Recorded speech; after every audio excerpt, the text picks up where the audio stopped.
We're good. Okay, so I'll just introduce myself again. I'm Dr. Miranda Naylor. I am, oh, it's so loud though.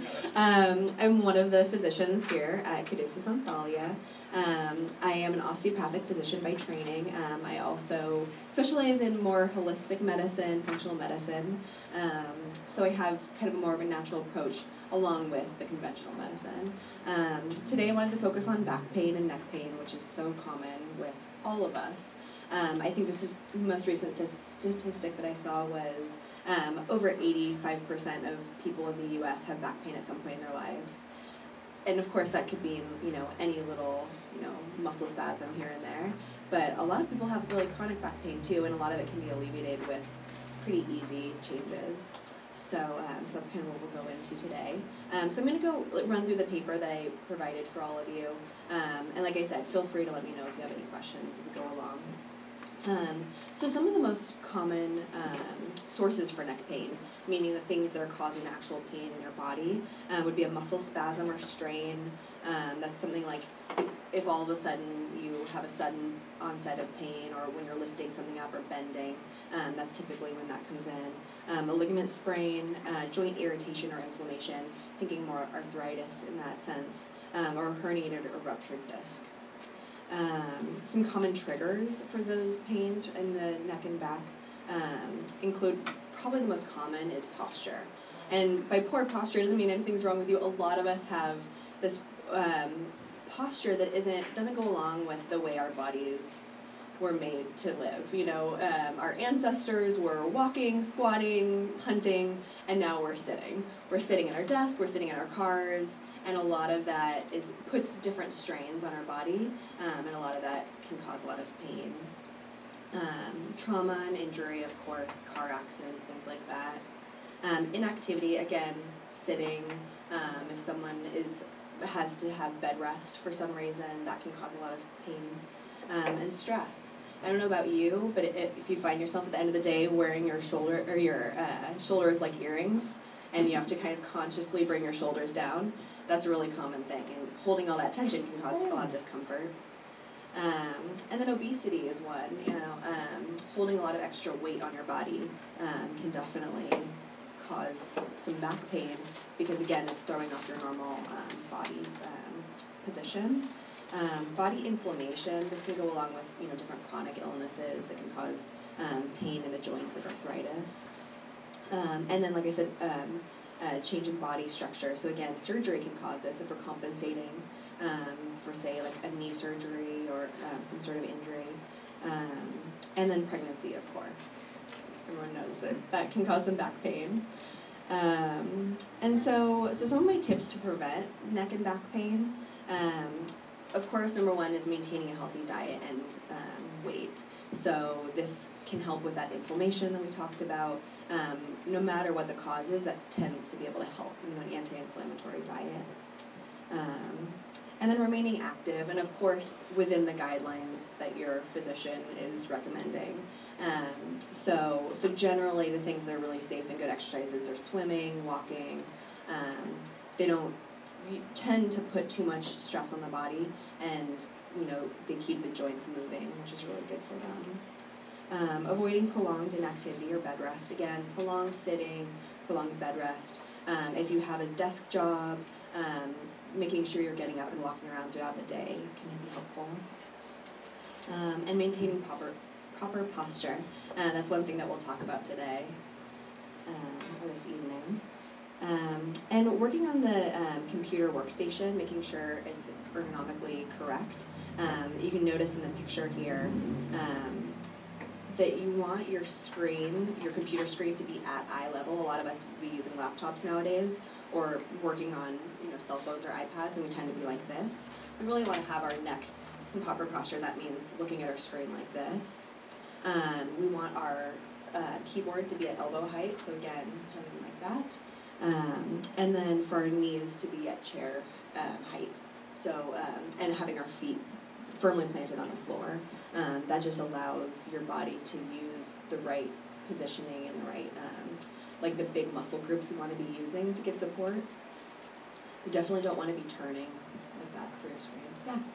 I see this a lot. I'm in the computer field, and over and over and over again. I see the monitors, they're always too low, and I say, your neck is sore every day at the end of the day, around 3 or so, and they say yes. And most of the time, they only have to raise it up maybe this much or half that much, like with a phone book, for example, and it takes all the strain off the neck. Yeah, yeah. So I'll just repeat for our viewers who will be watching on YouTube. So he was just commenting that he is in the computer field and sees this a lot, that people's computer screens aren't at the right level, and even just minor changes can really make a big difference. And then warming up before physical activity. Of course, we think about this when if we're going to be running a marathon, we think about warming up, but we don't think about it when we're doing housework or gardening, something like that, which can be strenuous on our body. So even just, doing some little calisthenics, warming up a little bit, doing some twists, can actually help, especially before doing something where you're going to be bending over dishes. Gardening can definitely be one that puts some strain on the low back.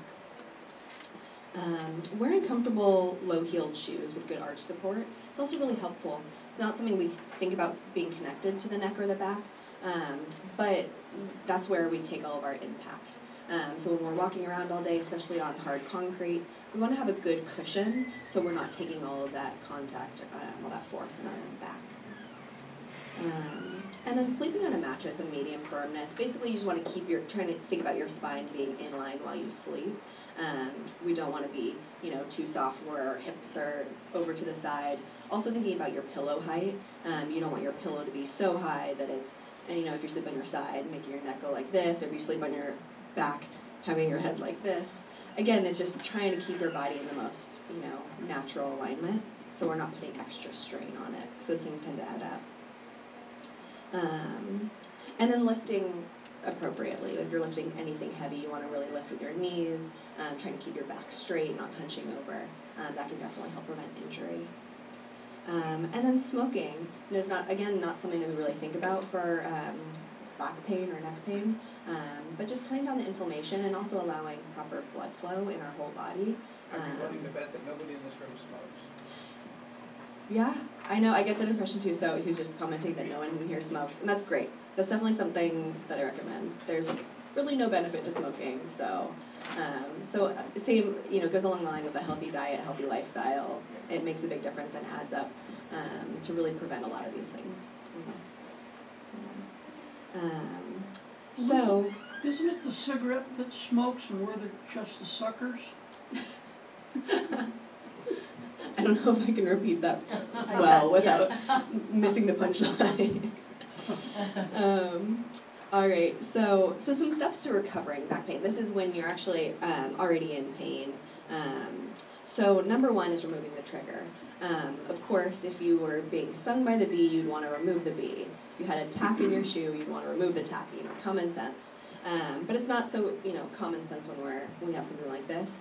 But so identifying the trigger, if it is something like your workstation, or if it is something you're doing, if you have a repetitive motion where you're twisting and, oh, maybe that isn't the best motion that I should be doing, just modifying your activities appropriately. Stress relief, of course, also. Simple things like 5 minutes of meditation a day sounds maybe a little intimidating, but nowadays on all the smartphones they have apps that you can use for meditation, and that alone can really help with stress relief. It actually trains your brain to be able to deal with stress better.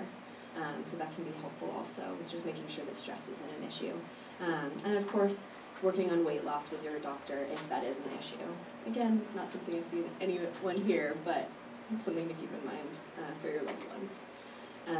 And then relieving inflammation. So again, if you have an acute muscle sprain or something that is going on, trying to calm that down. So rest, not doing your usual activities that are bothering it, ice, the anti-inflammatory diet, which generally, you can Google it and they have, lots of different guidelines, but generally eating whole foods, eating fruits and vegetables, eating fish, especially fatty fish has really good omega-3s in it. That all helps your body calm down the inflammation. Things like processed carbohydrates, I won't look at what all the pizza some of your places, but things like that. Not that it's horrible, but in balance with everything else. If you are going to be having, breads and pastas and cheese, balancing it out with a lot of vegetables to help that inflammation balance.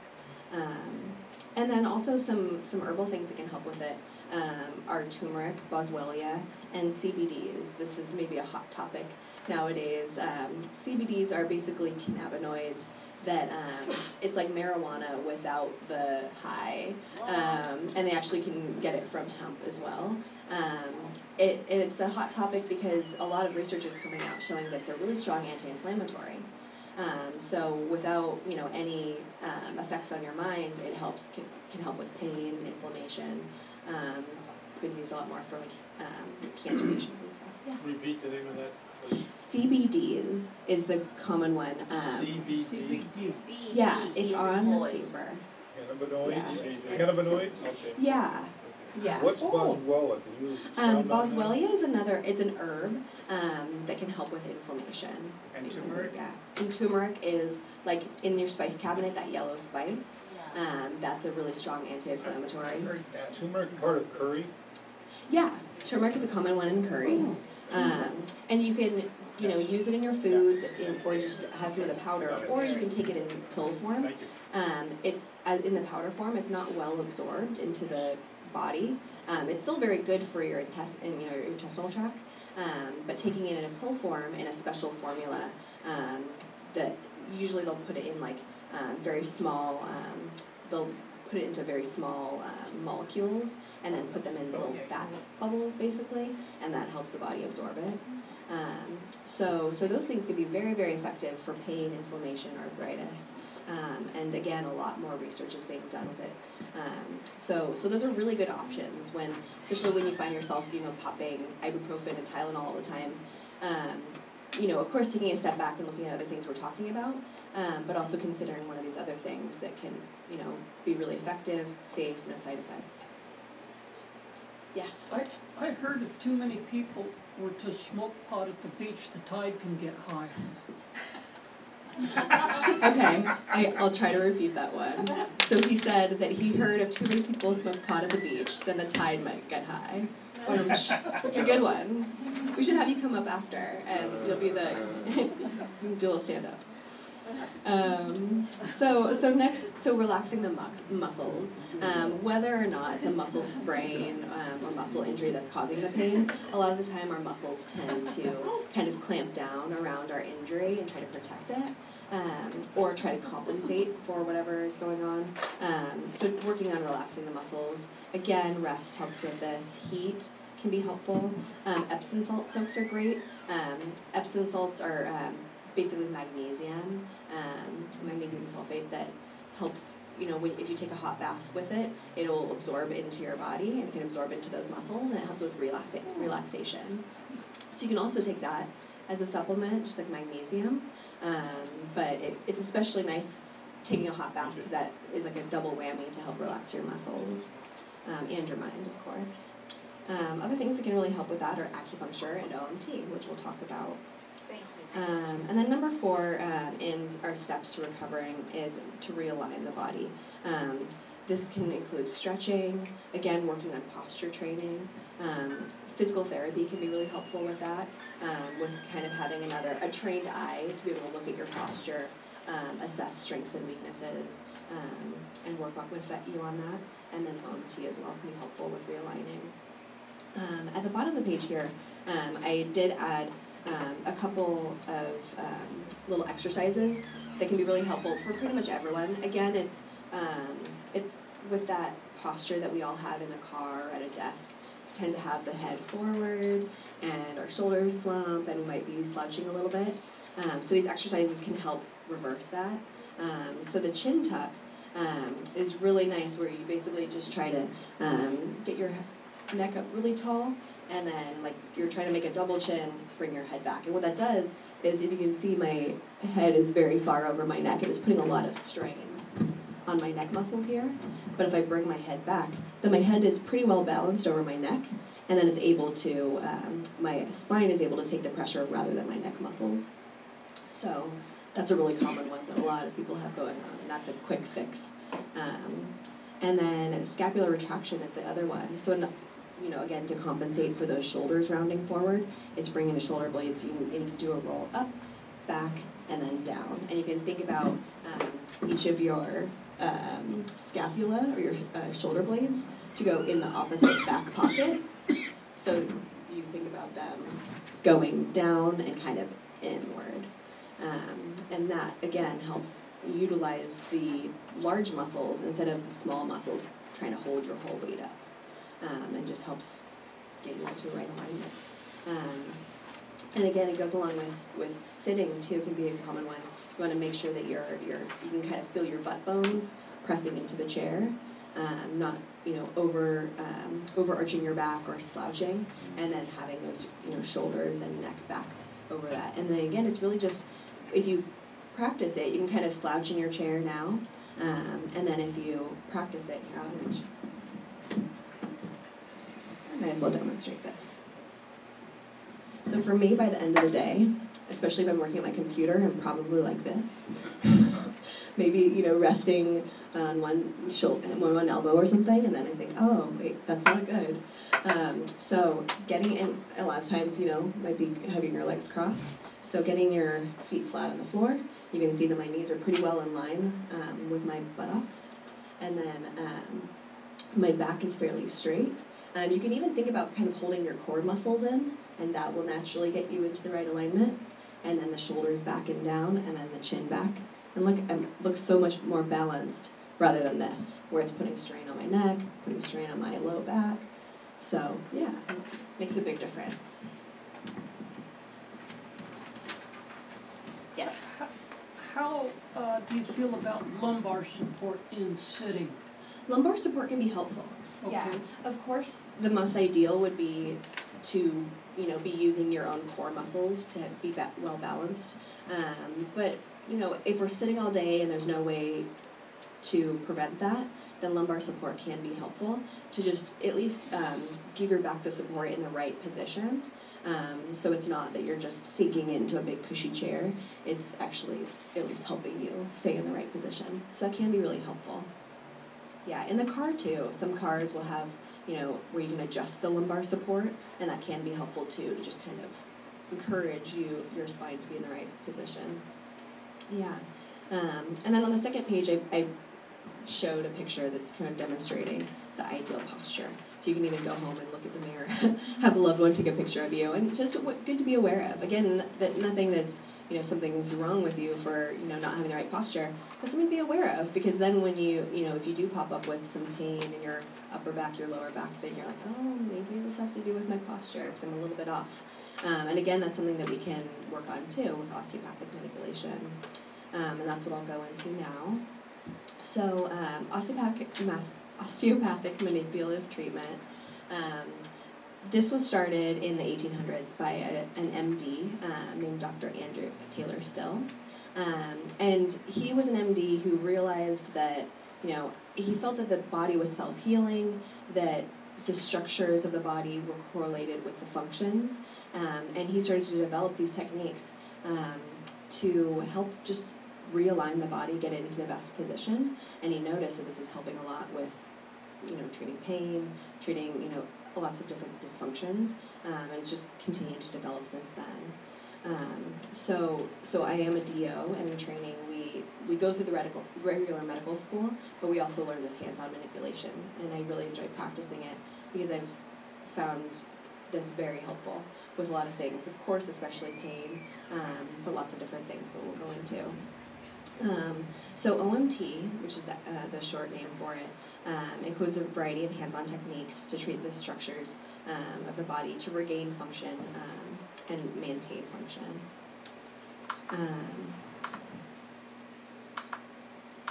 It can be used to treat a wide variety of issues that have to do with all of the nerves, muscles, bones, soft tissues, vessels, lymphatics.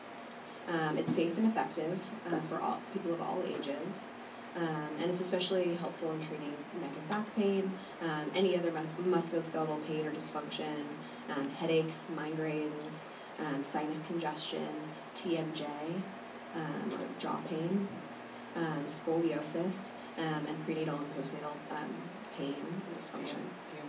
TMJ, temporal mandibular joint dysfunction. So if you're chewing something and it starts causing pain, or you have clicking in your jaw.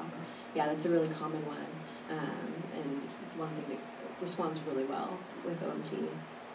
How would musculoskeletal react to make a sinus, interact with the sinus? Good question. So the question was, how would musculoskeletal things be associated with sinuses? Well, if you think about musculoskeletal, it includes the skeleton, and so the cranium, the cranium is actually somewhat mobile, and so are our sinuses, and we can actually just do hands-on techniques to trigger the sinuses to flow a little bit better, basically. Yeah. Would that in a way help apnea? The question was would that help apnea? It could, especially if it's an issue with alignment of the jaw or something like that. Now, it won't treat every reason for apnea. Some people have a smaller airway and they're just more prone to it, or more prone to collapse while they're sleeping. But if it is something like a jaw issue or something's not properly aligned, it could help. Yeah, of course.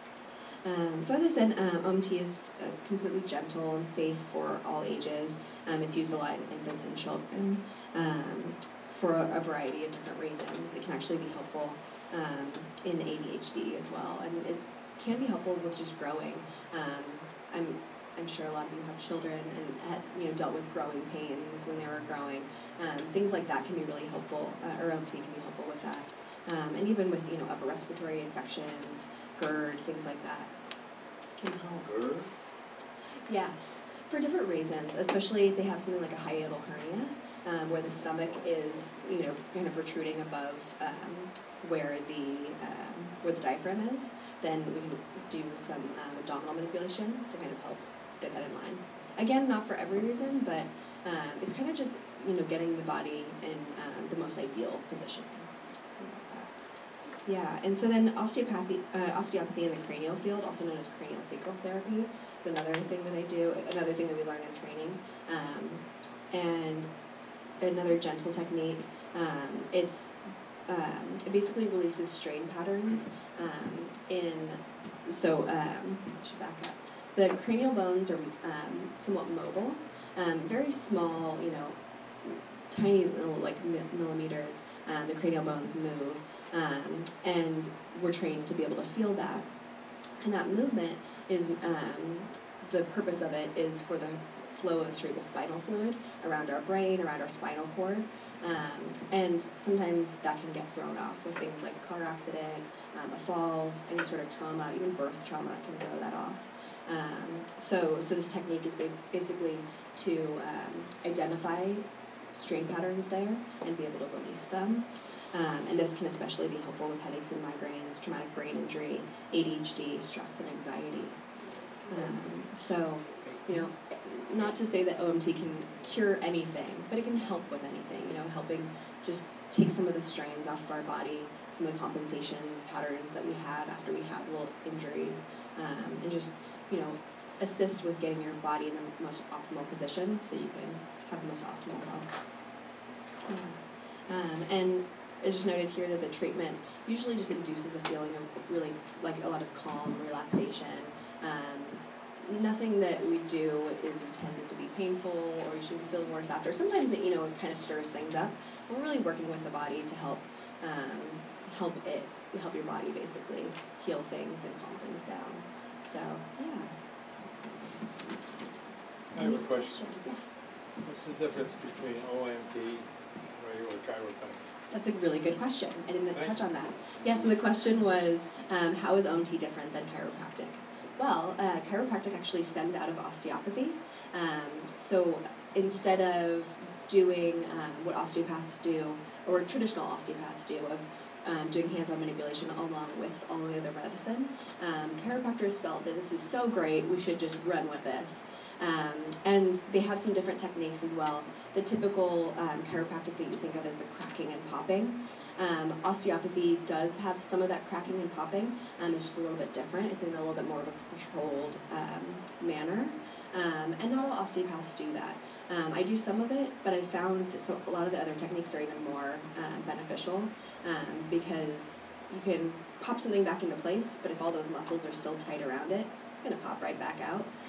so you have everything else around it going on. So I found in my experience that working on all the other stuff, the body tends to get in better alignment on its own. Are you familiar with upper cervical adjustments? Mm-hmm. Yeah, the question was, am I familiar with upper cervical adjustments? I am. Again, I don't do them as often, just because I found that it doesn't always stick. Basically, keeps going out.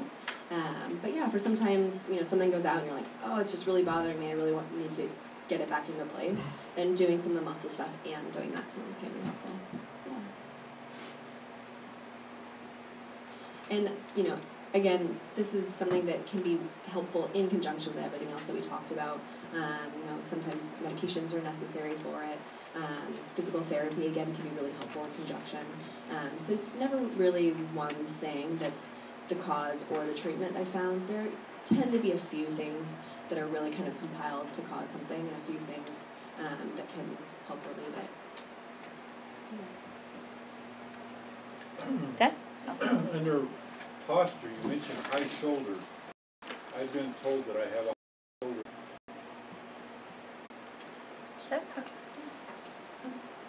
Any other questions? Looking at this, if I were to go to a very good physical fitness, then they have a very professional trainer, would some of this alleviate? Definitely. Yeah, so her question was if she goes to a really good physical fitness place with a good trainer, would that help alleviate some of this? Definitely.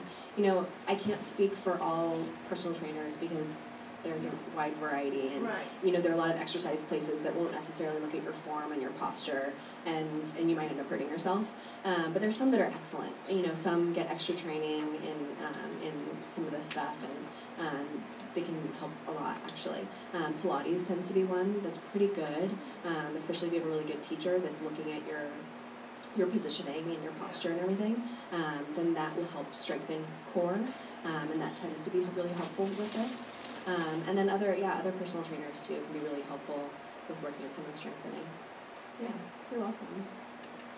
I found that training from the chiropractor that putting something like this, if I'm laying flat at night on my bed, that putting something about that thick like a towel is very helpful, and I found it to be comforting. But what I don't know is how accurate do you have to place that, and is there a range of thickness that I need to be aware of?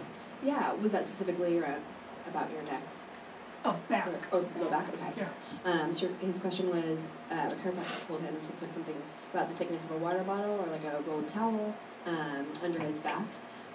That can be really helpful. It does depend on where the issue is and where exactly you're placing it. That's a common one that I will use with the neck, especially, like I said, with sometimes, pillows are too thick, or if they're too squishy and it just forces your head like this. Sometimes it's even more helpful to have, a rolled towel just under your neck and no pillow, and that, keeps your head back and keeps your neck in the right position. But it can help too with the low back. I wouldn't place it necessarily, especially for a long period of time, in the upper back, because we really want to have the natural curve like that. But in the low back, having a little thing like that could help.